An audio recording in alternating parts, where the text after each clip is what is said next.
o hacerse perdonar, pero por lo menos tratar de contrarrestar un poco con la tremenda destrucción y las denuncias gravísimas que hay en relación a lo que está pasando en la zona del Arco Minero. Incluso con repercusiones internacionales, ¿no? Exacto, Sí, por eso. posiblemente. Yo sé que a nivel internacional el anuncio del mal llamado arco minero ha generado mucha preocupación. Son 11 millones de hectáreas que el Estado pretende abrir para que la minería entre. Realmente proponer 6 millones de hectáreas como una especie de compensación pareciera que es la lógica política que hay detrás. Sin embargo, no es suficiente, porque lo que toca el arco minero del Parque Nacional Caura es una muy pequeña fracción.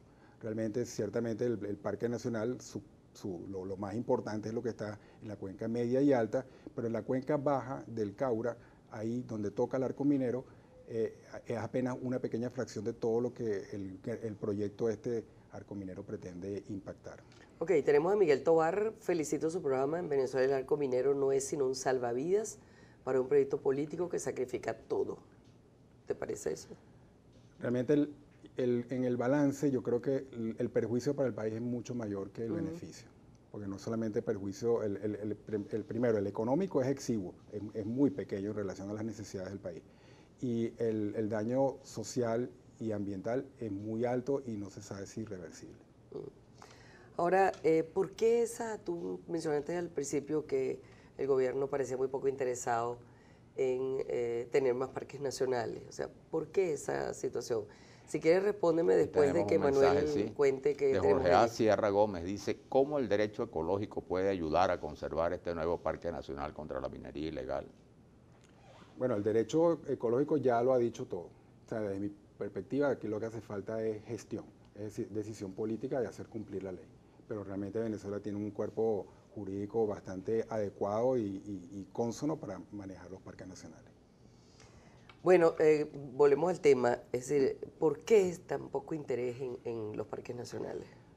Bueno, no sabría decir con exactitud. O en decretar nuevos espacios como parques nacionales. Pareciera que había una política de dejar hacer, o sea, tomar medidas de que restrinjan el acceso a los recursos naturales, impedir que la gente haga cosas, pareciera que no es políticamente conveniente, o sea, hay que dejar que la gente haga un poco una especie de anarquía, y eso se ve en el manejo de los recursos naturales en todos los ámbitos en el país.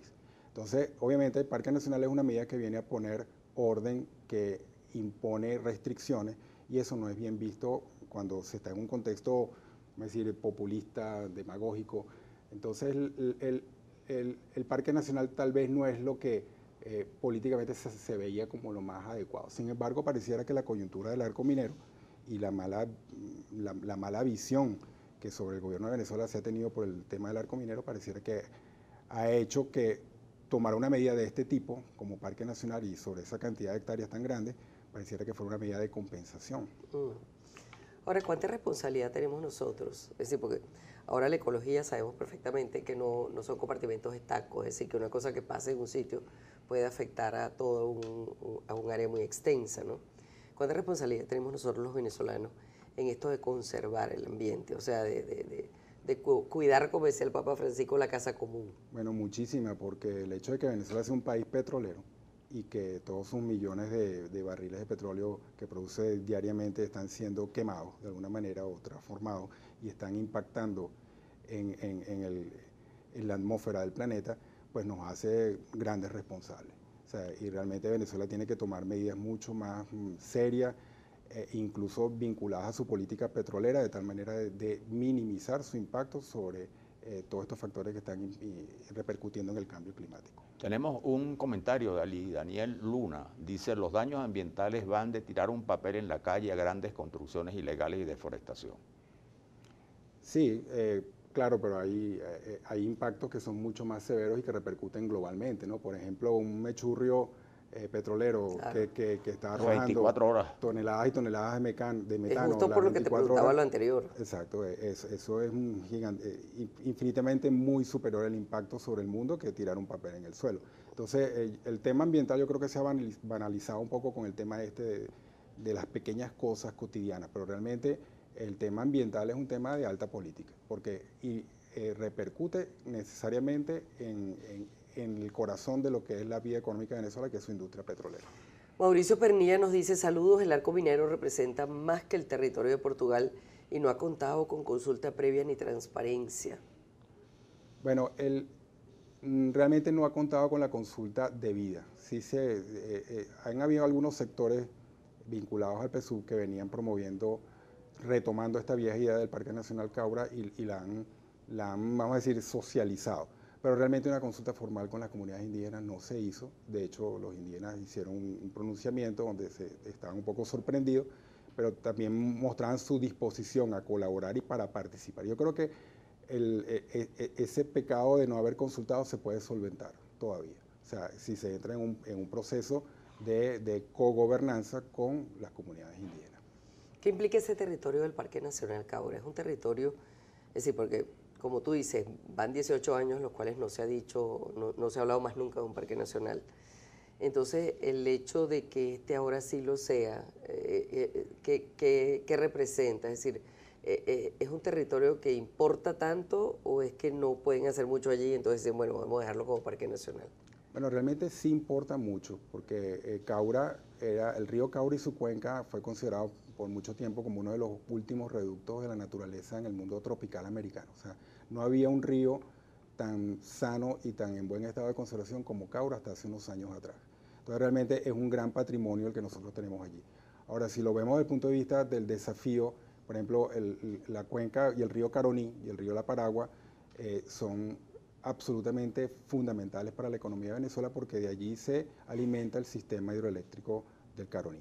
Entonces, es un gran desafío porque son 6 millones de hectáreas, pero también tenemos un gran desafío que es manejar el Parque Nacional Canaima, que tiene 3 millones de hectáreas y que también tiene minería. Entonces, realmente lo que significa es un gran desafío, porque aproximadamente ya con Caura ascienden como a 18, 19 millones de hectáreas, 18 y 19% del territorio nacional bajo Parque Nacional. Entonces, eso es, desde el punto de vista de ordenación territorial, es una meta muy alta y hace falta que venga acompañada con una institucionalidad y una organización y un compromiso político desde el más alto nivel hasta el más bajo nivel de que eso se cumpla. Ahora, la gente tiende a vincular el tema de Parque Nacional, designar Parque Nacional un territorio, un espacio, con el tema de la preservación. Entonces, bueno, esto no se toca. Ahora, cuando uno designa Parque Nacional, un gobierno designa Parque Nacional un espacio, ¿qué implica eso? Es decir, ¿qué es lo que hay que hacer? Implica que hay una preponderancia de la conservación, pero también hay usos, obviamente, que vienen hasta vinculados a la misma palabra de parques, que es el tema del turismo, de la recreación, de las posibilidades de ser visitado, de ser conocido. Entonces, realmente no es que no hay usos posibles, por supuesto que hay usos, pero obviamente los usos extractivos de los recursos naturales, como el minero, ahí sí están definitivamente prohibidos. Pero un país como Venezuela, que tiene un altísimo potencial para el turismo, pero que no está en capacidad de ejercerlo en este momento, en esos 18, 19% del país que está bajo Parque Nacional, tiene asegurado el potencial para desarrollar sus metas turísticas que deberían ser muy elevadas, porque pocos países en este hemisferio occidental podrían competir con Venezuela con toda la variedad de recursos, de paisajes, de climas que está ofreciendo Venezuela y que no están siendo debidamente incorporados a la economía del turismo. De nuevo, la misma preocupación de la gente, José Galué, al gobierno no le importan los parques nacionales, solo le interesa explotarlos y saquear sus minerales. Somos el mejor país del mundo en esta materia. Bueno, realmente la minería en los parques nacionales es un problema importante, primero porque es ilegal, porque no debe hacerse, y porque no hay la voluntad política para ponerle freno y erradicar esos usos. Yo creo que ese es el gran desafío. El desafío es tomar la decisión política de erradicar la minería del Parque Nacional Canaima, del ahora Parque Nacional Caura, del Parque Nacional Parima-Tapirapecón, la cabecera del Orinoco, en el Parque Nacional Yapacana, en Serranía de la Neblina, en casi todos los parques nacionales del sur del Orinoco, al sur del Orinoco hay minería. Entonces, y hay minería en un contexto social de unas culturas indígenas que están siendo agredidas por esa actividad, que no es local, que es foránea y que es alimentada por una serie de factores que son exógenos a su mundo.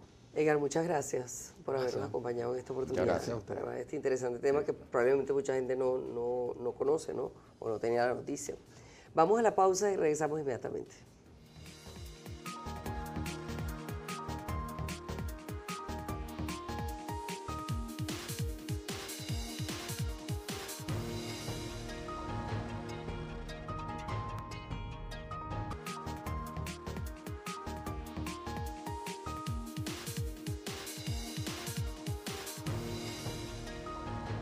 Bueno, sobre este tema del nuevo Parque Caura, nosotros vamos a escuchar la opinión de Seleni Botelo. Es muy interesante, porque ella es una periodista que realizó un trabajo de investigación en el estado Bolívar justamente sobre las implicaciones del plan Caura en el río Paragua. El plan Caura fue un plan que pretendía desmovilizar la explotación minera en los yacimientos, en este caso del río Paragua, así como también del río Caura, Caroní y Cuyuní. Pasa lo siguiente, el plan Caura se instaura y bajo la premisa de que los mineros iban a dejar de trabajar. Se propuso lo que se trataba, un proyecto que se trataba de un proceso de reconversión, donde las personas que trabajaban en la minería se iban a dedicar a otras áreas, fuese agricultura, ganadería, piscicultura, áreas muy diversas. Tratamos variables ambientales y variables legales. ¿Por qué? Porque quisimos enfocar que el proceso de reconversión minero no se puede establecer simplemente como un decreto que vamos a promulgar y esperando que la mina se acabe de la noche a la mañana. Sabemos bien que el Estado Bolívar es un hecho minero. Es minero por tradición, es minero por necesidad. Entonces queríamos saber si con este plan se había logrado alguna cosa. Entrevistamos especialistas, científicos, mineros de vieja data, y la conclusión es simple: la minería se sigue trabajando probablemente de la forma más voraz que se ha trabajado en su historia. Hay más impacto ambiental que nunca antes, las autoridades se ven beneficiadas como nunca antes se vieron beneficiadas, lo cual es bastante irónico, porque se suponen que están en las zonas mineras para resguardar y no para perseguir. En este caso, los mineros hoy en día se sienten perseguidos y entró en escena una nueva arista, que es que ahora las minas, es difícil decirlo, pero ya no están solamente tomadas por los mineros o por las autoridades. Y es que a raíz de la implementación del plan Caura se apareció un nuevo actor, en este caso los llamados pranes en las minas, que controlan las minas con sindicatos. Entonces, si pudiésemos establecer un antes y después, realmente la comparación sería deprimente, por decirlo de la mejor manera. Bueno, Manuel, ¿qué te parece? Aquí tenemos también a Pedro Sánchez. Saludos y felicitaciones, pues siguen llegando tweets. Este tema ambiental realmente importa mucho, motiva mucho a la gente. Tema interesante, dice Pedro Sánchez, soy guayanés, quisiera por favor repetirme los límites del parque. Sí, son 7,5 hectáreas. Imagínate, bastante, ¿no? Bueno, el millones profesor... de hectáreas, mejor dicho. Sí, aquí dice... No hectáreas, millones de hectáreas. Millones, claro. Ad hoc, el profesor Edgar Llerena dando clases en la hora clave. Mi respeto y admiración. La verdad es que Edgar es un tipo muy, muy respetado. Jorge León dice, en esta área. Si se ha permitido construcciones ilegales en Guaraira, Repano, Galipán, ¿cómo controlar el enorme espacio del Caura? Bueno, eso es una cosa que hablamos, que es un reto, ¿no? Claro. Es un reto y eso es lo que hay. Y vamos a ver. Bueno, veremos. tú sabes que el decreto del parque, por supuesto, viene a reparar, ¿no?, una omisión y una especie de deuda ambiental, porque se recuerda que el último parque nacional fue creado en 1991, que cubre Parima y Tapirapecó, eso es en Amazonas, fue durante el gobierno de Carlos Andrés Pérez y era ministro del Ambiente Enrique Colmenares Finol. Entonces, este es un hecho importante porque los parques, por supuesto, son una protección estratégica, claro, ya que permiten la seguridad ambiental, en primer lugar, la preservación del agua, en el caso de Venezuela, pues gran potencial en agua, ¿no? Y sin duda alguna, pues en caso que puedan mantenerse, tal como se ha planteado teóricamente, ello contribuiría a la sostenibilidad del país y también a combatir el cambio climático. Por eso es que con razón se suele decir que sin agua no hay vida. Esa es la clave. Esa es la clave. Buenas noches.